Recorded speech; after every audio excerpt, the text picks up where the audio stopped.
Friday night primetime makes its way into the Dutch dunes, but it's not sun that welcomes the drivers of the Falken Sports Car Challenge. Instead, there is fog as we get ready for LMP3 and GT4 multi-class action here once again on a Friday night. Hello everyone, delighted to have your company here on RaceSpotTV as once again you, our audience, decided where we went racing and who we would follow. Arjuna Kenkipati alongside with Will Chadwick. Don't forget you can follow live timing and scoring by heading to RaceSpot.tv/timing.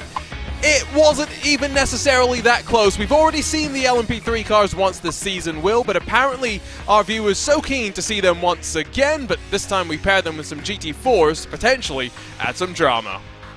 Well, you've got to market one of this series as being one of the top 3 series in iRacing currently, having the GT3s, the GT4s and the LMP3s. Such a popular combination now these days, with this new LMP3 proving very popular across drivers. Yep, unfortunately I know Spec Racer Ford fans were hoping to have some more luck on their side in terms of the vote, but alongside the Radical Challenge and Formula 1600 trophy, no one really wanted to see that today. They very much knew what they were in for. Let's take a look at the schedule, what these drivers have already been in for, where they're going after this, because it's an interesting mix of tracks. You'd think LMP3, GT4, let's give them maybe some wider tracks to go, but no, we started off tight and twisty. Alton Park, Long Beach, Mosport, and now the club layout at Zandvoort. And of course, we've still got the likes of Willow Springs, VIR, and Aragon left to go. Yeah, fantastic calendar, starting off at the best track in the world. But yeah, it's a nice little mix. Very, very interesting track today because we've got quite a short track for these cars, considering how fast the LMP3s are. They are a very, very serious racing machine. And it's a very variable calendar, and it's I quite like it. I do too. I think it's definitely one that, if I was still driving, I would be keeping an eye on, but I definitely would not say I'd go as far as to compete. There's a look at the track conditions. Like I said, we've not seen the Dutch sunshine. Instead, we've got fog descending on the circuit, and with, 2 minutes left in qualifying, not many drivers still left to actually set a time. They're very much out there just getting some experience under their belts. Look at those margins through the field. Pretty big between first and second in GT4. Not so large in that LMP3 class, but ultimately we'll have to see what the racing's going to be like. The shortened layout going to mean that we see plenty more passing of the traffic in terms of the faster cars catching the slower classes. And look at those track conditions. It's not just cool, it's windy as well. Yeah, and that could be something that the drivers might not have been used to this week. Of course, the LMP3s tend to be a little bit more wind sensitive than a GT4, just due to the more aero that they carry. And yeah, it's an interesting track really, because this track no longer exists in real life, to my knowledge. So it's going to be interesting to see this little time capsule here in iRacing. Absolutely. This track, of course, slightly changed compared to what we have in the real world. The addition of banking to welcome Formula One back. So these drivers don't have the oval roller coaster sort of through the final corner, but it is still very much its own little technical challenge. Still got 60 seconds left before the drivers finish up in qualifying. Victor Brill is out there and punching in some lap times in a livery that you are not going to miss. He's almost half a second clear at the front of the field. It's something you tend to see with these technical circuits. A driver of high quality with high practice this week clearly is working well here at this Zandvoort circuit. There's not much time just to do nothing like a straight. There's a lot of technical corners, a lot of corners that follow up after each other, and that allows certain drivers, if they're performing really well, to open up slightly bigger gaps. I do kind of wonder if with the first 2 drivers being such split in times, then behind it being so close, if we'll see for Jaroslav Sabula, he'll be a lot more concerned about those behind as they make their way to the start of this race. Drivers going to get gridded up instantly and make their way to the starting lineup for this latest round of the Falken Sports Car Challenge that we get to cover as part of Friday Night Primetime. As you, the audience, have spoken, let's see what the dentists have in store for us here at Circuit Zandvoort. It's time to run you down through today's starting grid, so let's go trackside to do that.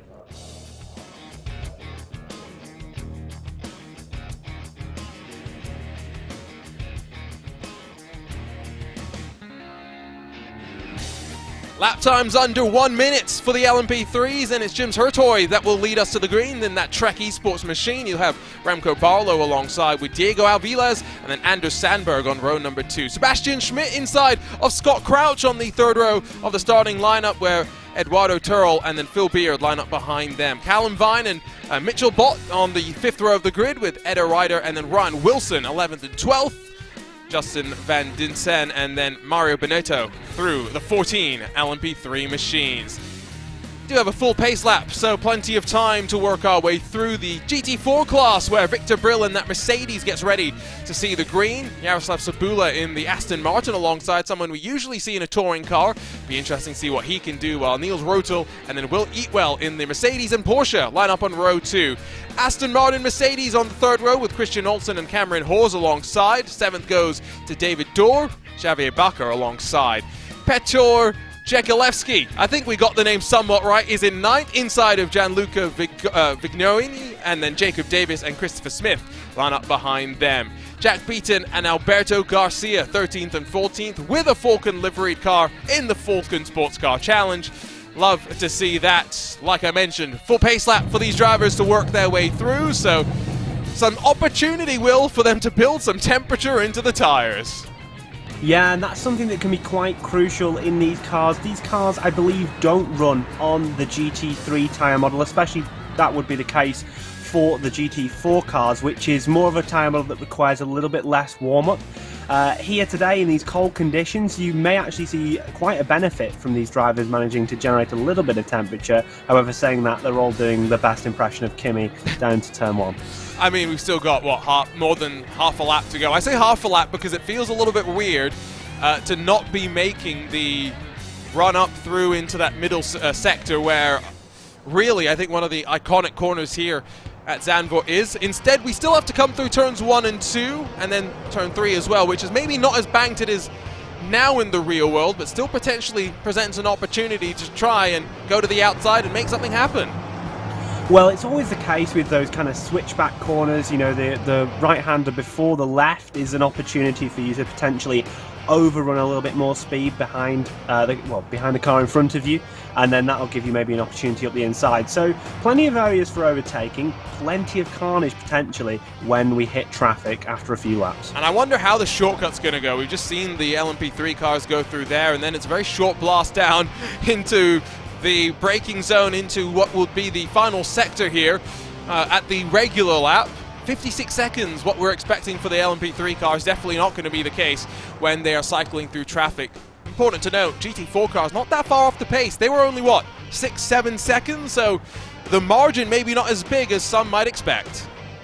Yeah, quite a small margin, and quite good representation in GT4. We've got 4 manufacturers inside the top 5 and all 5 manufacturers inside the top 12.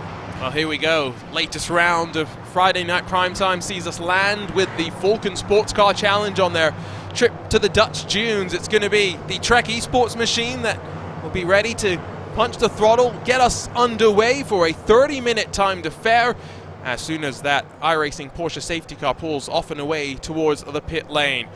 GT4 cars will start at the same time. As soon as the green flag goes, Victor Brill will look to go as well. But Jim Hurtoy gets us racing here at the Netherlands for the Falken Sports Car Challenge. Victor Brill also punches the throttle. Not much separation between the LMP3s and the GT4s. Just keep an eye on for that. Remco Barlow holds on to second, crucially initially, as much as Diego Aviles tries to challenge, but safely through the opening corner. We seem to have gone side by side through turn 3. Does not end well. Yeah, car off into the corner, and that's actually, I'm not sure what car that is, but it's been quite close there, and we're starting to get the GT4s actually getting caught up in the LMP3 traffic. Mario Benito was one of those other machines, and that's why Victor Brill has got to now try and get himself in front of an LMP3 car and maybe separate himself from those behind. They'll go side by side for second behind. A spinner in through that final sector as well as we rejoin the GP layout. A crazy opening lap. A swap for second. Rotel gets in front of Hawes.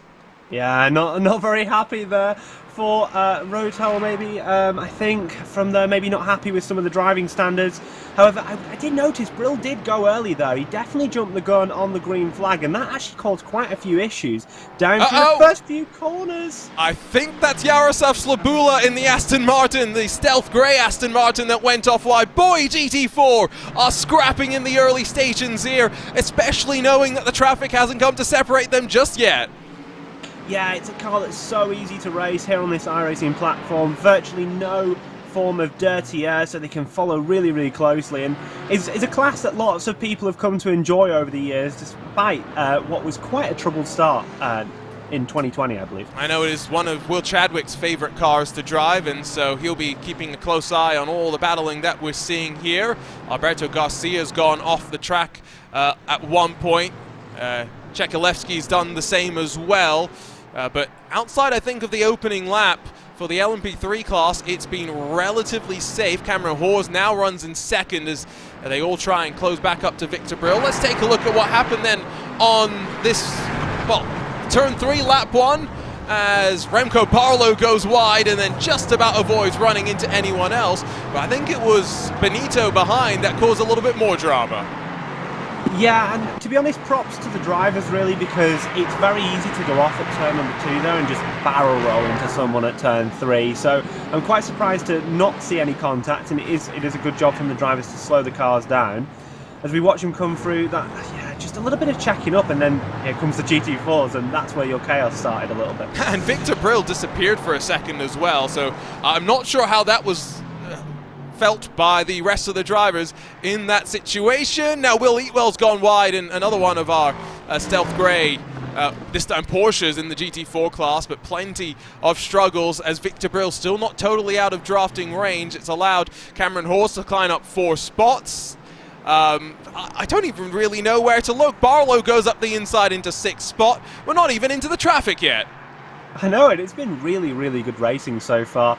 Interesting to see the Mercedes kind of dominating at this stage at the front in the GT4 class. Of course, wow, we're getting some real checkups. It just shows how slow speed this track is for these very high-speed cars. You know, a lot of people would say that these LMP3s are quite a slow prototype, but they are really, really fast race cars in the grand scheme of things. And around such a short circuit like this, it can be quite tricky for the drivers. There's the Will Chadwick bias that we expected to see. Here's what happened to Yaroslav Sabula, who just gets pushed out wide, and I got to say, does a great job to hang on to it. Yeah, very, very easy to lose the car in that situation. Just getting that bit of oversteer, and the grass is so slippy here on iRacing, and he does a very, very good job not to put it in the wall. And I don't even think he lost that many positions in all of that. Latest victim in GT4, it's another grey car. Clearly not a good sign here at Zandvoort. It was Jack Davis that swapped down to 12th position. Meanwhile, Sabula starts to climb his way back up after qualifying in 2nd, now runs in 4th. Fastest lap of the race last time by for Sabula in class, and is one of the drivers we expect to see push forward. That Aston Martin GT4 is a good package here on iRacing.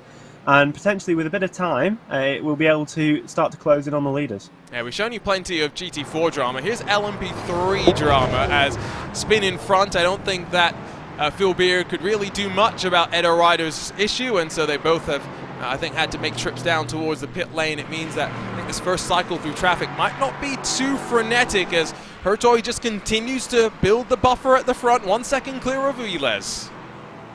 Yeah, getting kind of opened up at the front of both of our classes here, but there's still a lot of potential for battling late on in the line.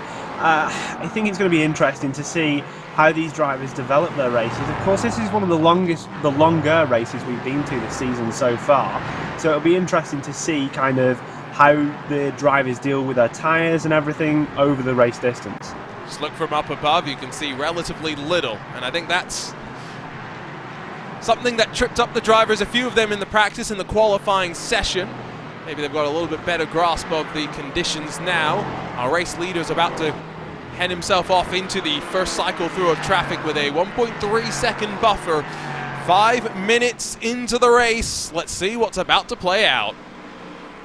Yeah, the first round of traffic is always an interesting one, but considering our field is already quite spread out, like you say, some drama may be, we may be able to avoid some drama here this evening, but I would never never doubt the GT4s and LMP3s to cause a little bit of chaos. Yes, no, both of them, both I think in the real and virtual worlds, known for being able to deliver. Here's Remco Barlow, who's had an issue.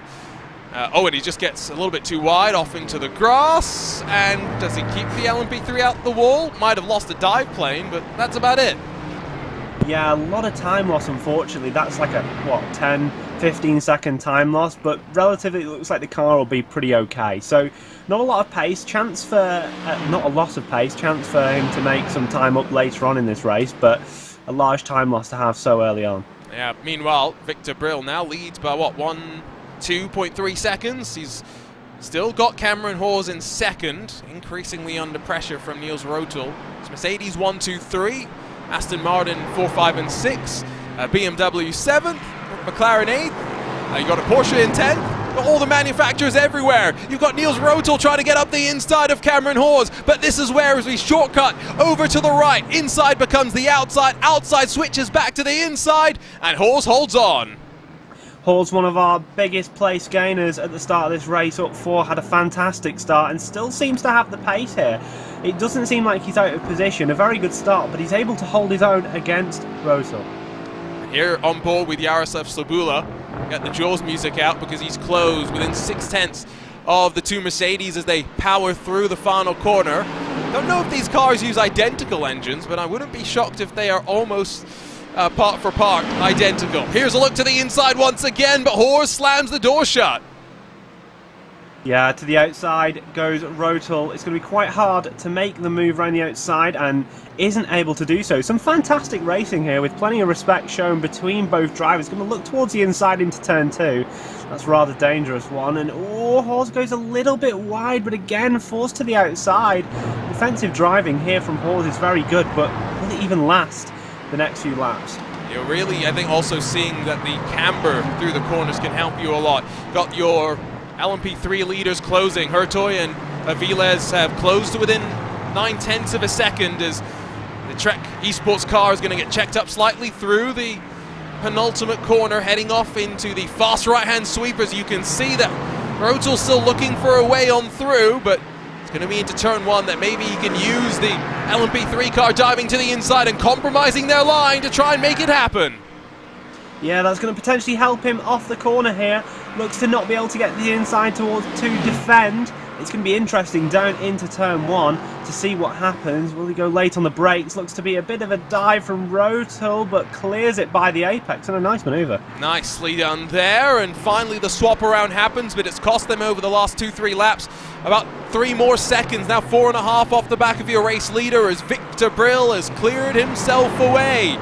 Continued pressure will surely come from Jaroslav Slobula, but now it's for the LMP3 lead that our focus turns as Hurtoy jinked past Brill on the inside. Aviles clears himself as well. Now 3 car lengths between the two cars. Yeah, that LMP3 lead has actually closed up quite a lot, like you say. And it will be interesting to see now, because I'd certainly say that Diogo Alviels is within drafting range. So we'll be able to slowly close up to the back of your leader, who had a bit of a commanding lead to start this race, and could see a move soon.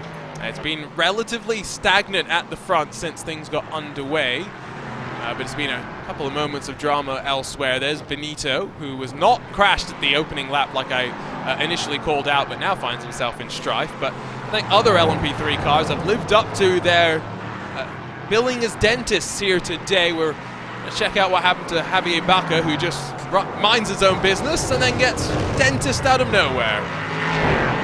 Yeah, it's an interesting one, really, that one, because you expect the GT4 to open up the corner. Do you expect the LMP3 to dive down the inside? It's a bit of an interesting one, because you should always hold your own racing line. So I would definitely put that on the LMP3, but it's certainly a case for what is actually the normal racing line through there. I'm not totally sure.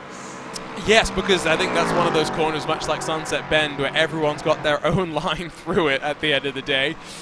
10 minutes into the 30-minute timed race means that we're probably looking at 31-32 laps, depending on how this pace continues at the front. Last time by was a 57.4 for the race leader, which compared to the best of a 56.8 is about 6/10 off. So it just shows the fall off that we have seen through the traffic, I think, for the most part, given these cool track conditions. Rotel slightly pulling away, but Yaroslav Sabula still stuck behind Cameron Hawes in that Aston Martin, and traffic often means that you run a slightly different line. You were talking about running the racing line, Will, but as someone who's competed at higher levels, you'll be able to attest to the fact that it's not always actually about running your racing line as a slower class car once you get to the big shows. No, it can be a very, very good place to gain time, and it's interesting talking to people across both classes, because you'll find that in a lot of high-level events, the GT3s will often run a defensive line into high-speed corners to make the faster class cars go around the outside to lose them less time. But it is a dangerous game to play if you're not knowledgeable of how exactly the pace of the drivers behind you is. So it can cause issues for sure. And it's often something that I feel like is on a, not just team by team basis in terms of which team is pulling up behind you, but driver by driver basis, how defensive you want to run, etc., etc. There's a lot of nuance and stuff that goes into some of those decisions and things that are made. Starting to open up once again at the front, by the way. You can see a couple of cars through that final sequence have kicked up some gravel, just run a little bit wide. That really costs you your momentum all the way off in towards turn number 1. That's definitely something just to keep an eye on. Gap for the lead is going to be up over a second as we head on to the brakes once again. Yeah, it definitely seems like Hertoys has a little bit of a pace advantage here. Oh my word, that was close on the exit. I think a GT4 was spun there. I believe that was Jack Beaton in a very purple Mercedes AMG. Let's grab a look at what happened to him initially, as I'm not so sure about the initial move, and then, well, that seems somewhat inevitable. Yeah, it's an interesting one, really, because initial move certainly looked aggressive. We'll get a second look here, so we'll be able to give him the benefit of the doubt. Very far back, I'd say that's at least 0.4 of a second, and whether that was intentional or not, it was certainly a send. And the exit, however, I don't know if I would put on him, because he would certainly expect the other car to maybe trend out a little bit wider. Well, let's ride on board with Anders Sandberg, who was running in, I think it was 3rd position, because... Oh. I mean, do you want to take this one, Will? I would suggest that the GT4 was just in an unfortunate position and didn't move too much. However, it's certainly what you wouldn't like to see, considering the good position that our 3rd place driver was in. You've got to rejoin sometime. Yeah, it's a hard one. He's unsighted, really, isn't he? And to be fair, I don't really think that if he was stationary, he might still have been hit. I think he still would have been hit if he was stationary. Yeah, maybe Sandberg takes different avoiding action if Jack Beaton isn't moving, but yeah, that was just unfortunate in some ways. But we do have F3 boxes for a reason. Connery Maddox somewhere is screaming into an oblivion. Check back in with Yaroslav Sabula, who's been unable to find a way past Cameron Hawes. Maybe traffic's going to be the way that he'll find a way through. Certainly a chance to open up an opportunity here. Through this tight and twisty section, you can lose a lot of time, and the LMP3 will certainly be wanting to get to the inside, but not quite able to do so. Oh! And that's a 27 of Phil Beard. That's now going to cost not just time to Sabula, but a spot to Christian Olsen. But the heads-up driving, Aston Martin still in one piece. Yeah, and that's an hard one, really, because we really didn't expect that to happen. Going into one of our final few corners of the lap. Not many corners here, but a lot of them do have a good tendency to throw up a lot of issues for these drivers. Yeah, just ride on board with Sabula through the replay. And he didn't have the space to go, and so, I mean, you got to say respect for him for not being willing to cause any drama to anyone else. Very, very good avoidance. Yeah, it's one of those things, really. Cars, if they spin, they always go to the outside. So you, in some ways, you could say that you should always try and look through the car and not look at it and follow and stick to your racing line. And maybe if you kept really tight to the inside, would have been able to avoid anything happening there. But at the end of the day, avoided an incident and only lost a little bit of time, able to recover with 14 minutes to go. Yeah, only a bit, fortunately. Has to find 5 seconds to close up to Christian Olsen to get back up into the 4th position. where he was running before. It had opened up for a moment to second spot for your race leader, but as he gets trapped behind 3 squabbling GT4s, instantly the gap closes once again. And unfortunately for him, Avila is going to be able to duck under 2 of them through that final corner. The traffic always gives and it takes. You can never expect to be on the receiving end of the fortune every single time. And Avila is back in the mix. Yeah, and interesting though, we actually got a chance to see one of our largest gainer of the field in the GT4 class, of Christopher Smith, who's up 5 positions in a BMW, which is a very good effort in my opinion. He's the only BMW in the field as well, so kudos to him. Yeah, it's a car that doesn't necessarily suit tight and twisty tracks, so considering that gain of places, it's a very good effort with maybe more to go. Riding on board here with your second place man, you kind of get an idea of what it's like from a driver's eye view. Very, very different to our off-board cameras, and does give you a different perspective for the racetrack. I always wonder as well how drivers feel in these rather claustrophobic cockpits of the prototypes. Now, this is not necessarily as enclosed and constricted as maybe an LMP1 car was back in the day, where, you know, they are being as efficient and tight with the packaging as they really can get. And so people used to do little tricks where they'd move their cameras to be in a spot where they can see through the B-pillars and whatnot. Circuit of the Americas is, you know, that track that people always complain, I can't see an apex at. Well, you can't see many apexes in some of these prototype machines. Yeah, the visibility is not very easy as you see an LMP3 off to the outside, but that gap for your lead has come down massively. It's kind of just happened passively while we've been following along. And despite...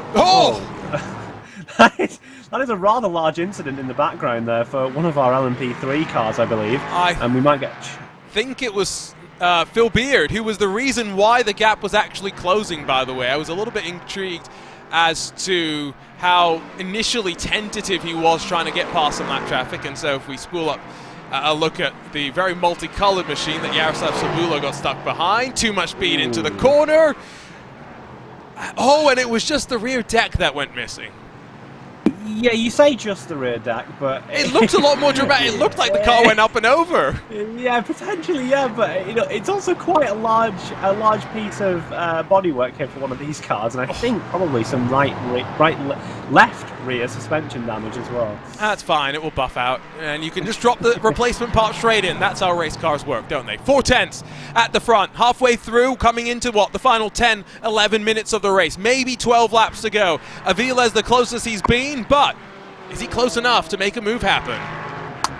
Certainly would imagine we're going to need to see some pretty dramatic slowdowns from traffic for your leader, because I just can't see Hertroy's making a big enough mistake or lacking enough pace through this final section for Alvarez to actually be able to make a move. So it's going to be interesting. There's certainly traffic in this race to still cause many of issues, but really props to these two guys because they've been class of the field so far. 15 seconds clear of your third place driver, and yeah, it's showing their quality here tonight. Very impressed with both of them and their ability to stay out of trouble with the traffic. I'm also very intrigued as to the fact that we've got a fight on our hands for the GT4 lead as well. Not sure where this has developed out of, but suddenly Victor Brill has Rotel right on his bumper.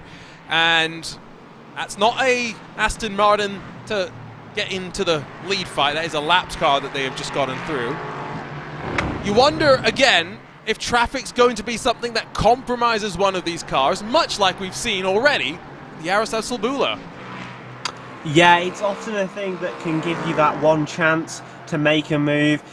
When you're kind of locked in a pace lock with a car that's similar pace to you, traffic can be such a blessing in many ways for the attacking car, or maybe even the defending car, to give you that little bit of breathing room.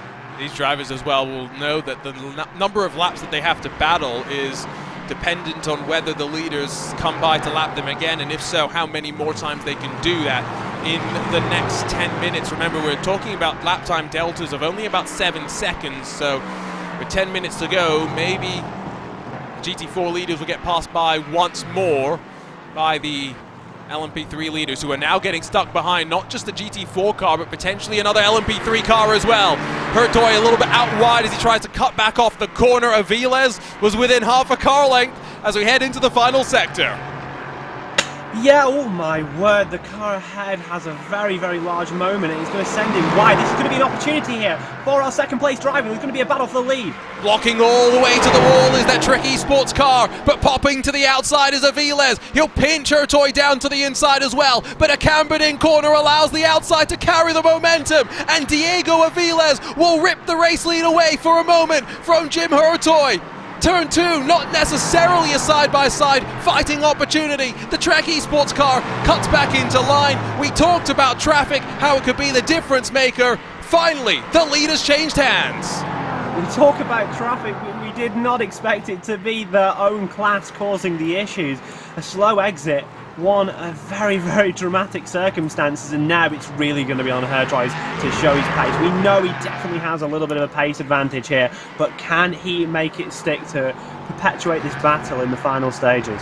GT4 leaders separated slightly by some traffic of their own, so like we were saying, you're not going to win every battle through traffic, you've got to win the important ones. 8 minutes to go as we cross the line, so should mean likely 10 laps to go in this race if they continue the pace that they're running right now. Last time by, a 57.4.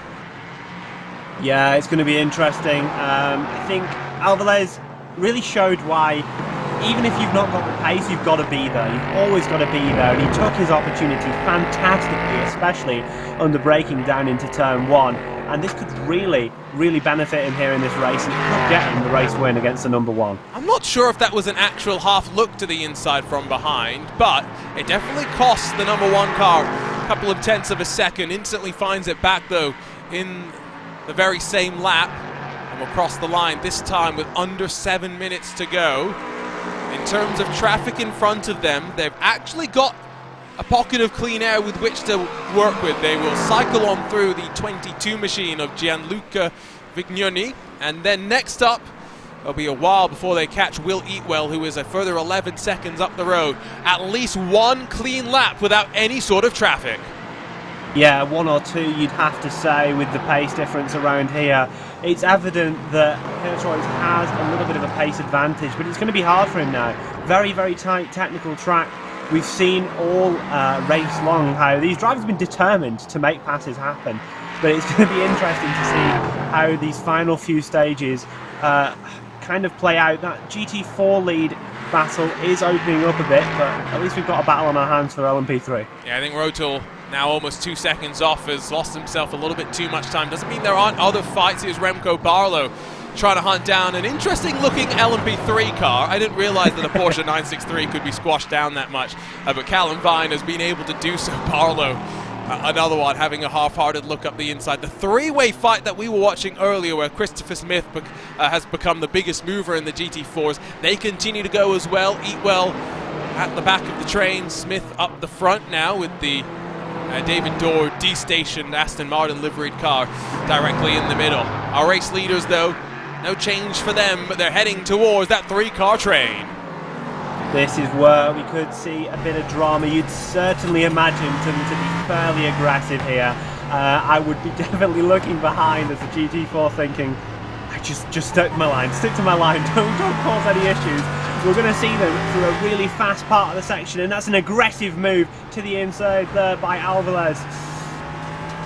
Aviles getting a little bit squirrely over the curb, but Hertoy not really able initially to take advantage. Now in the draft, maximum toe, and up towards turn number 1 they will go. Rolls reverse. This time it's Aviles on the inside, and Hertoy with the camber and the confidence to go around the outside. Not going to be able to make it happen this time. He gets the door slammed shut on him on their run down into turn number 2 with 5 minutes to go. One opportunity has presented itself. How many more will there be? Well, there could be an opportunity off turn number 3 here to the inside. He certainly looks for it. But do you know what? I think Hertoy needs to be more aggressive than this. He certainly seems determined to get by, but he's showing so much racing respect. Around a track so short, so technical as this Zandvoort club circuit, he's going to need to be more aggressive. I'm really actually liking this club circuit as well. I thought it'd be a little bit weird not having the middle half of the lap effectively, but the shortcut that we take and the short blast down into what is a heavy braking zone has proven to be quite interesting. interesting conditions as well for these drivers to navigate their way through. And Aviles with the send to the inside. The GT4 machine gets up and out of the way to allow both the leaders to cycle through without any issue. And somehow, once again, Victor Brill has lost a bunch of time, and the GT4 leaders within touching distance. Certainly within touching distance, but he'll need to close up a little bit more before we see any moves. Rotel has shown good pace throughout this race, but can Brill hang on to lead every lap here tonight? Here we've got these LMP3s close again, almost touching into your final sector. They're certainly close. Mistake from Aviles and contact from Hurtoy, who could not check up in time. The rear wing magically reattaches itself to our race leader. The iRacing god smiled down, but what lasting damage has been done to the line with maybe 4 laps left to go? Surely not a move this time by, but how much top-end speed damage is there for Aviles? Certainly a potential bit of damage there. It's unsure from our perspective to know how much damage there truly is, but it certainly seems like Hurtoys is determined to get through. You can't really blame either party in that situation. The bodywork of the rear of Aviles' car looks fairly okay, but certainly a little bit of damage to that rear left corner. Not close enough to have a send out of turn 3 this time, and as they head back to the scene of the contact, a lap of go. Is Hurtoy going to be a little bit more tentative out of this corner? Again, Aviles a little bit out wide, but fortunately doesn't lose as much momentum, getting stuck up on the gravel and on the curb as well. Once again, traffic to navigate through the final corner, but it will stay up and wide. That's the GT4 leader. That Victor Brill comes across the nose. Diego Aviles with nowhere to go, loses all his momentum, and the #1 car to the outside will get the spot before they even head to the braking zone. Aviles goes deep, but is it to no avail? Will Hurtoy be the bully? He can't. Aviles somehow still in the lead. And somehow, holding that inside line, Aviles is a demon on the brake pedal here tonight. He is the last of the late breakers down into turn #1 yet again, and it's absolutely been vital to keeping him that lead here. Another half look, and now a spin. Aviles was pushing and pushing beyond the limits. Jim Hurtoy piled the pressure on until Diego Aviles could handle no more. It was a surprising spin. I certainly didn't expect to see it. The car just looped round and potentially a bit of a locking from those rear brakes, but Hurtoys has got 7 seconds here, and unless some even more drama-filled action in these last few minutes as a GT4 goes off to the outside of the last corner, you certainly call it his win here tonight. That was Petr Jekalevsky, I believe, in the Manti liveried number 10. That was off at a place that you don't necessarily want to be off at. Let's take another couple of looks at this first from the off-board shot, and you can... Fortunately doesn't slide into the tyre barrier. I think that's the only thing that's fortunate about that. We'll take a look on board. You can see that he was wiggling the rears already. You can tell that the tyres were very much toasted. Now, was there some contact? No, I don't think there's any contact there. I just think it was a case of him running it. I hope not. It looks like he ran it in really hot. No. No chance. Maybe it was just something on the downshift that I heard, but Hurtoy now with a clean air in front of him. What a delightful sight that must have been. Will come to the line to take the white flag. One more lap to go in what's been a crazy race here today. Yeah, and the sun seems to have come out for our photographers here for the winning shots of your leaders. I say sun, but you've cut to that shot and it really doesn't look sunny out here. Yeah, unfortunately Victor Brill, well fortunately for him, unfortunately for the drama, has been able to hold at arm's length Niels Rotel in these closing stages, so as the GT4 leaders also now onto their final lap, it means that everything about to be said and done. More races at this alternate layout, please, which may not exist in the real world anymore, Will. No, unfortunately, we do believe that to be the case, but we would certainly like to see some more races in the future here around this club circuit. It's the second time in this 2023 Season 3 we featured the LMP3 car. This time throwing the GT4s into the mix, and the Falken Sports Car Challenge threw us a doozy. It's Jim Hurtoy that will take the checkered flag after taking us to the green. Not such a simple story though. 32 laps of crazy action. 9 seconds back will be Diego Aviles, who will be slightly frustrated with the mistake, but very much earned that second place. Sebastian Schmidt will finish third, Mitchell Bott, and then Remco Barlow fourth and fifth, while Victor Brill, from flag to flag in the GT4 class, able to survive all the dentistry work, comes out on top just by 1.3 seconds over Niels Rotel. Yeah, and unfortunately, it looks like we've had some changes at the flag. I think Jaroslav Sabula may have had a little issue on that final lap. One of our LMP3s showing us how to do a bit of drifting into turn one, but it was a very, very good race here today. Do you want to see what happened to Jaroslav Sabula? Here we go. I do. In that Aston Martin, you've got two GT4s going either side. I think that's Remco Barlow in the 5. And Sabula loses the front end of the Aston Martin. Not a day for him, really. I feel like he has so much more pace, grabbing the fastest lap early on. However, just not able to really get the look of the draw here.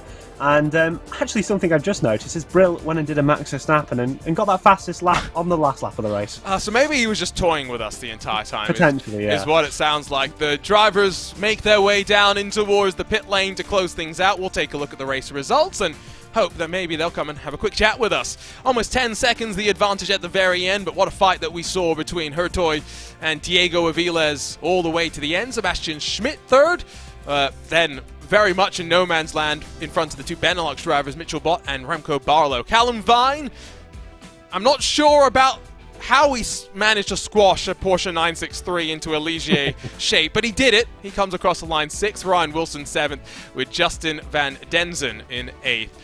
Mario Benito 9th, Ed Ryder in 10th position, while a couple of laps down for the likes of Phil Beard, Edward Terol, Anders Sandberg, and then Scott Crouch. Over to the GT4s, where another 14 cars saw the green. Victor Brill in front of Niels Rotel, or Cameron Hawes ending up on the final step of the podium. You've got Christian Olsen and then Christopher Smith through your top 5 before Will Eatwell, and then Jaroslav Sabula, 6th and 7th spot. David Dorr was unable to take advantage of Sabula's misfortune. He's in 8th in front of Gianluca Vignoni, the final car on the lead lap. Jacob Davis in 10th. Petr Czekalewski in 11th, also one lap down. Alberto Garcia was also one lap down before Javier Baca, and then Jack Beaton, the two DNFs in class.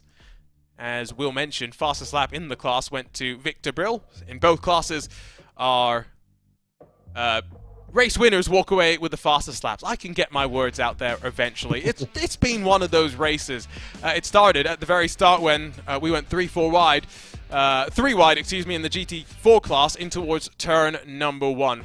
Well, that's the end of our adventures with the Falken Sports Car Challenge here at Circuit Zandvoort, but it means that we can focus our attention to July the 21st and week 6 options, and I'm quite curious where you think we're going to end up. You think we're going Porsche Cup, or is that where you want us to go?